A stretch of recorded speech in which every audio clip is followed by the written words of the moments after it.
We get it, AMD. You can make a 3700X. Just like NVIDIA can make a 1080 Ti 3 times, AMD wants to make sure everyone knows that it can keep making 3700Xs. This time, the 3700X is called the 3800XT, which is one of AMD's 3 new processors that launched today.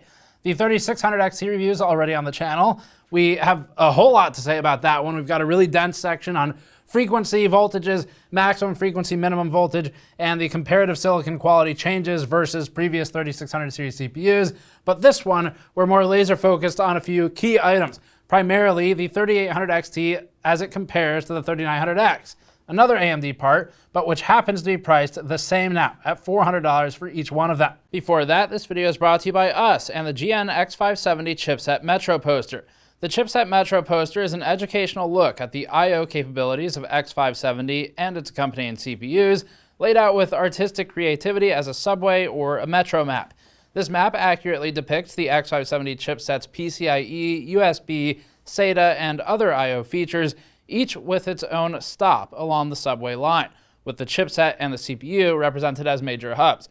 We aren't making many of these and have already sold through 70% of the posters we ordered, so if you'd like to get one, visit store.gamersnexus.net or click the link in the description below. So as stated in the 3600XT review, this is a business move by AMD. AMD is trying to get its average selling price back up. Its ASP needs to increase, and there's not really a ton of change in terms of the silicon you're getting with the extra T at the end that you're paying for, but there's a silicon quality change, and that can be valuable, which again is discussed in great detail in the 3600XT review. You should watch that one for the full story. This one's going to be more focused on just the one part rather than setting the whole stage. So the 3800XT is, well, the 3800X we should start with. That's one where we said don't waste the money. That was our verdict for the 3800X. We thought it was a waste of money. And that was especially as compared to the 3900X at just a little bit more, the 3700X, which we were kind of iffy on just for a lot of other reasons, but and then the 3600, which we really liked. So our positioning was, you know, 3600 makes a lot of sense, 3900X makes a lot of sense. Both of them are incredibly well positioned on the market. And then the 3700X, we thought, for the most part, if you can afford it, you should really either go 3900X or just stick with the 36. So that was our feeling on it overall. The 3600 went on to be one of the best sellers of AMD's entire lineup, and the 3900X has gotten a 3900XT, so obviously it was well liked also. The 3800XT is weird. It's $400, 4.7 gigahertz claimed maximum boost frequency. That's a limited core boost, so that's not all core. 3.9 base, it's about 200 megahertz max boost over the 3800X, but several problems exist here. One is that there aren't that many workloads that are that limited in thread count, and when they happen, Intel has other advantages, like in those gaming scenarios, that add up to give it the gap that it still has for gaming performance. So since this isn't an architectural change, it's not a huge, tremendous overhaul. As for the rest of the CPU, we'll just quickly throw a few stats out there. Our 3800XT did hit 1900 Infinity Fabric for the clock, and we were able to do 4.6 gigahertz all-core. The voltages were improved over the 3800X, the 3700X. So just like we talked about in the 3600XT piece, it seems like silicon quality has gone up, but that's not the only reason you should really buy one of these, especially because the 3900X is going to be straight better in a lot of scenarios like workstation and production tasks. This one's going to be quick today. Let's just get through the gaming and then the production benchmarks. We'll talk about power as well. That's significant here because this is horribly inefficient for the performance that you're getting out of the XT. And then we'll talk about the conclusions and what this really means for AMD. For games, we'll start with the Three Kingdoms Grand Campaign strategy test. The 3800X wasn't worth it when it first launched, but like other Ryzen X CPUs, it later became more sensible as the price was pulled down towards equivalence with whatever it was supposed to replace, in this case the 3700X. This one enters in at the pricing of the original 3800X, more or less, so we're back to that positioning of probably not really being worth it. The 3700X does 125 FPS average here, with lows at 87 and 78 for 1% and 0.1% lows. The 3600XT is about the same, and even the 3300X is more or less identical. As we said in the 3300X review, an R3 is enough for gaming in the current climate. The 3800X only jumps to 125.8 FPS average as compared to the 3700X, so that's a gain of 0.4% and is clearly within test variance run to run. The 3800 XT gains 1.7% over the 3800X, or 2.2% over the 3700X. In other words, that's about $64 per percentage point of improvement. Not great value.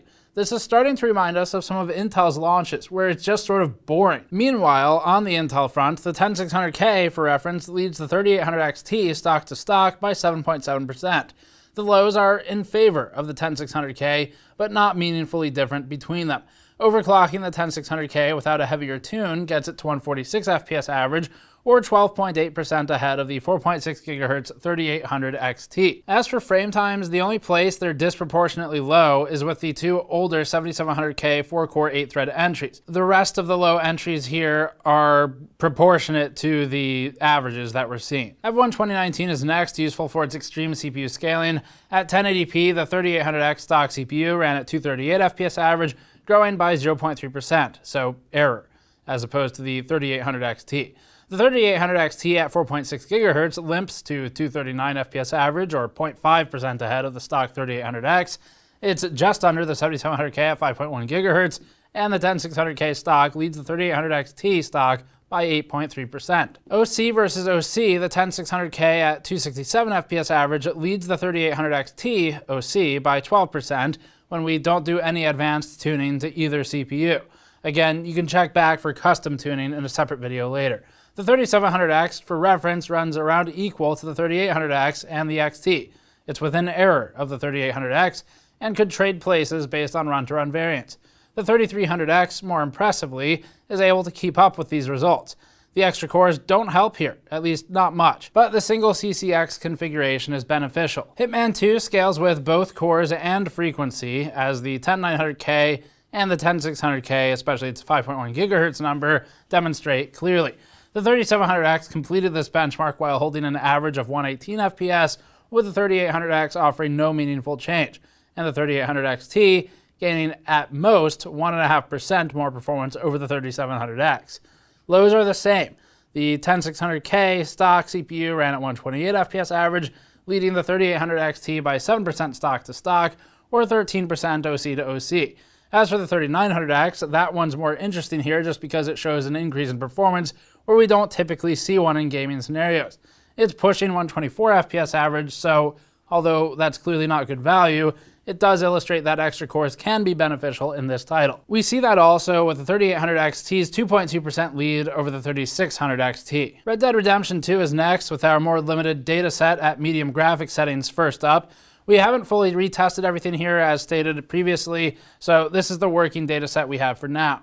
The 3800X stock CPU held 126 FPS average with lows at 92 and 81.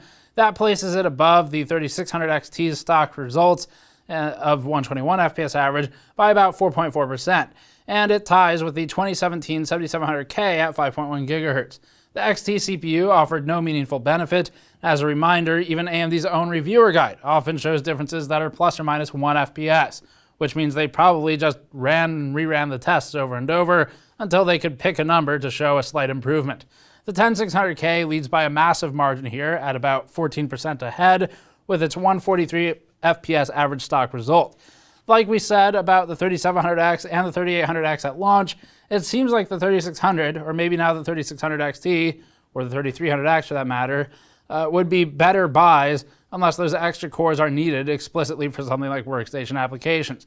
And the 3600 XT would only really be worth it if you like overclocking, which is something we talked about in the review for the 3600 XT. GTA actually shows direct scaling for once and isn't entirely relegated to error. That's because it's more thread limited, and so this proves a valuable benchmark for establishing where the differences actually lie for these CPUs. You basically need to play a game that's like this, where it's not really leveraging all those threads in order to see a benefit from higher boosting frequencies. And these types of games are becoming increasingly rare. All core frequencies aren't as significantly different as the single or dual core load frequencies are, as we showed previously. The 3800 XT places at 112 FPS average stock, so it's 1.8% ahead of the 3800X, or 2.7% ahead of the 3700X. The 3800 XT OC at 112.8 FPS average almost meets the stock 10600K, which then jumps ahead with its own basic overclock. Assassin's Creed has always been interesting for its more balanced approach to thread and frequency dependencies, depending on which part of the game you're analyzing. In this test, the 3700X runs at 119 FPS average, which is within error of the 3600 XT and its higher single-core boosting clocks. The 3800X runs at 123 FPS average stock. That positions the 3800X at a riveting, earth-shattering 3.9% ahead of the 3700X, which is the biggest increase we've seen thus far from this otherwise boring set of chips. The 3800 XT gains on that by about 0.2 FPS average, which is error. There's no provided benefit in our benchmark here. The overclocked variant is also under 1 FPS average ahead, and for reference, the 10600K stock runs at 128 FPS average, while the 10900K establishes our ceiling at 141 FPS average when stock. Production benchmarks are up now, which stress the CPUs and often have reduced focus on frequency. That's especially true in tile-based renderers like Blender or Chaos Group's V-Ray, which we use in-house for designs, like our wireframe mouse mat design, where everything was 3D modeled and rendered in Blender and the Cycles renderer. We're using that same renderer for our benchmarks here, although with different images. The monkey head render completes in 13.9 minutes on the 3700X, proving that the 3800X at 13.7 minutes remains a horrible value at the original pricing. That's a mind-blowing, extremely exciting time reduction of 1.4%. The 3800 XT goes down to 13.4 minutes, a reduction against the 3700X of 3.6%, and against the 3800X of 2.2%. The overclock gets us to 12.7 minutes, a 5.2% improvement over the 3800 XT stock result. At the price, the 3800 XT is a complete and utter waste of money for production applications. At least the 3600 XT had some, maybe sort of, sometimes kind of uplifting qualities. But the 3800 XT is embarrassingly bad for the price, and the modern pricing structures of the 3900X make that especially so. The 3900X now costs about $400. That's the 3800 XT pricing. The 3900X is also 4 more cores and finishes this render in 28% less time than the 3800 XT, but it costs the same. The 3800 XT is therefore a joke, and it shouldn't have been launched. It just stands to make AMD look bad against its own products. The GN logo render moves a couple things around in the hierarchy in Blender, but is otherwise similar. The 3800 XT ends up at 16.2 minutes to complete the render versus 16.5 for the 3800X and 16.9 for the 3700X. Overclocking gets us to 15.2 minutes, just ahead of the 10-core 20-thread 10900K. The 3900X, more importantly, does all of this work in 11 minutes, a reduction of 29% in time required against the 3800 XT. Again, that's just embarrassing for the 3800 XT and for AMD. Adobe Premiere rendering is next, using real Gamers Nexus YouTube videos for render time benchmarks. The 1080p video is simple and short, filmed at a convention center as a news report.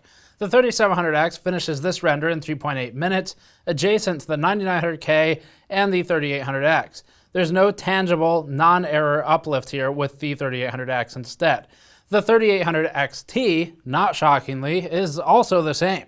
The 10700K is also the same as this, although the 10600K drags somewhat distantly behind at 5 minutes. The 3800 XT OC runs 3.6 minutes, again, not exciting.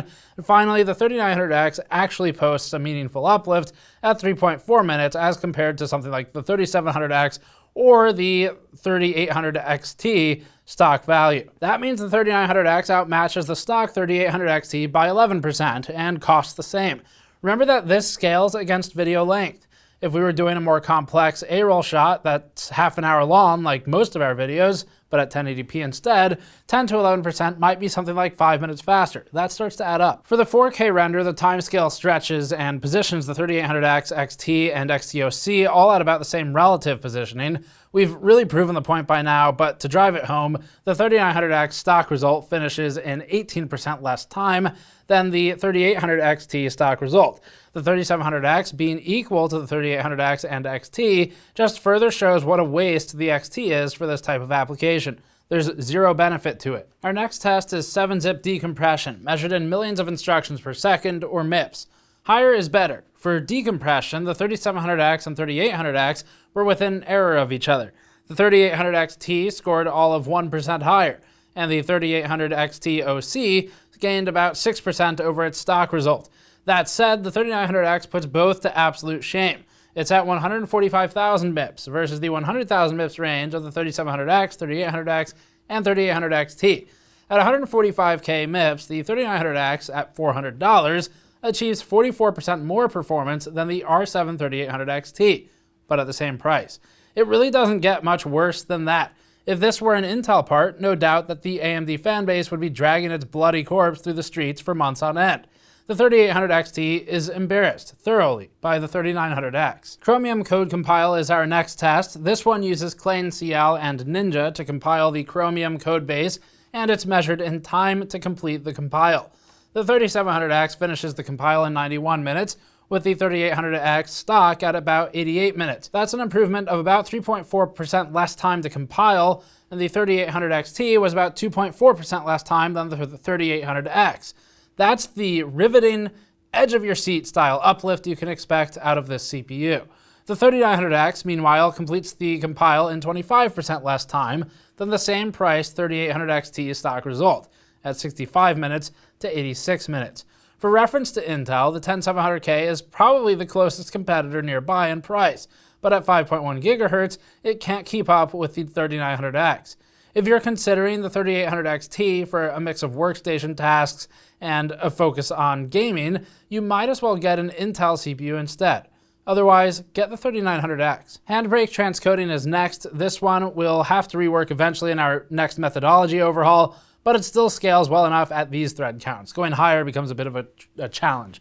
The 3900X completes the transcode in 12.8 minutes, while the 10700K stock requires 14.6 minutes. And that outdoes the 3800 XT stock result of 15.1 minutes. That positions the 3900X as about 15% faster than the 3800 XT stock here. And the 3800 XT stock is about the same as the 3700X and 3800X, both of which are at 15.4 minutes. We're going to have to stop there for production benchmarks because the point is proven. This CPU is a waste of silicon at its current pricing. Power consumption really starts to tell the story. Tested at the EPS 12-volt cables and using the same motherboard, the 3700X in Blender after 5 minutes, so after tau for Intel, pulled 85 watts at the cables. The 3800X and 3800 XT pulled 118 watts for this. That's 39% more power for almost nothing to show for it. That's just bad. All of that said then, if we could just and make it disappear, we would. Because the 3800 XT is a waste of silicon. It's silicon that could be something else instead. Something else from AMD's own lineup. So AMD's in an interesting spot because it's gotten good enough now where it's competing with itself. And it's also become a real enough competitor in this landscape that's been almost entirely Intel for a decade, up until the Ryzen stuff started happening. It's become a real enough competitor here where AMD's starting to play by the same rulebook that Intel has, which is to just stuff the market with as many products as you can to try and flood it. There's a few things here. If we're being cynical of stuff, then the same kind of viewpoint we have of when NVIDIA does this might apply to AMD. When NVIDIA launches functionally the same product over and over and over with a different name and sometimes a slightly different price, our cynical look that we've publicly talked about is that maybe they're just trying to flood the stack so that when we compare two products, we're only comparing two NVIDIA products because that's just how much stuff they have there. You start to either forget about or not have a direct price comparison for the competition. And if AMD is trying to do that, well, it didn't work here. But we could see maybe an argument for that where it's just filling the stack with things for just more AMD, just more getting in people's faces, more listings on product websites, whatever. But realistically, what we think they're actually doing, outside of the sort of weird reviewer conspiracy type stuff, is probably trying to raise ASP. And for that, we'd say buy the 3800X instead. So yeah, 3800 XT is don't buy it. It's a waste of money. The silicon quality is better, but not in a meaningful way unless you're really serious about overclocking. So if you're really serious about overclocking, like we said about the 3600 XT, 3600 XT is an awesome chip, at least ours was, and this should apply mostly universally. Awesome chip for overclocking enthusiasts, people who want to tweak and tune stuff, maybe you're competitive with it, whatever. It's great for that because it's binned. You know that it hits 4 point whatever, depending on the CPU, but 4.6, 4.7 on at least a couple of the cores. There's a good chance you can push it to that for all core. So that's cool. But for out-of-box stock usage, you really shouldn't be buying the 3800 XT or the 3600 XT. And frankly, for overclocking usage, you shouldn't really be buying the 3800 XT anyway, because once again, the 3900X just makes way more sense. So our concern now is that although AMD is competing against itself, as we've been talking about for over a year at this point, it's also doing so to the extent that it might start kind of getting more negative attention, more critical attention as a result of it. Whereas before it was like, okay, great, well, whatever, it beats the other AMD parts, and it's meaningful, and it's not a ripoff, so yeah, that's fine, whatever, sure. Not super exciting necessarily, but at least it's a meaningful improvement. Now we're talking about sometimes less than 1%, like 3 or 4 at absolute best. That's AMD, by the way. AMD says 4% better. And we were able to verify that. It's like 3.7 in the best case scenario. So if that's their advertising, it's not going to be better than that. So at least not commonly. So yeah, skip this one. The 3900 XT, we'll talk about that separately, but so far overclocking is where it's at for these. So thanks for watching. You can support this type of content directly because AMD sure as hell won't want to by going to store.camerasnexus.net. You can pick up things like mod mats. Our wireframe mouse mat is on back order and coming back in very quickly at this point. Or you can pick up the X570 chipset Metro poster that we have just recently restocked and we're shipping now. Alternatively, patreon.com/gamersnexus for behind the scenes videos and patrons Ask GN. Subscribe for more. Thanks for watching. We'll see you all next time.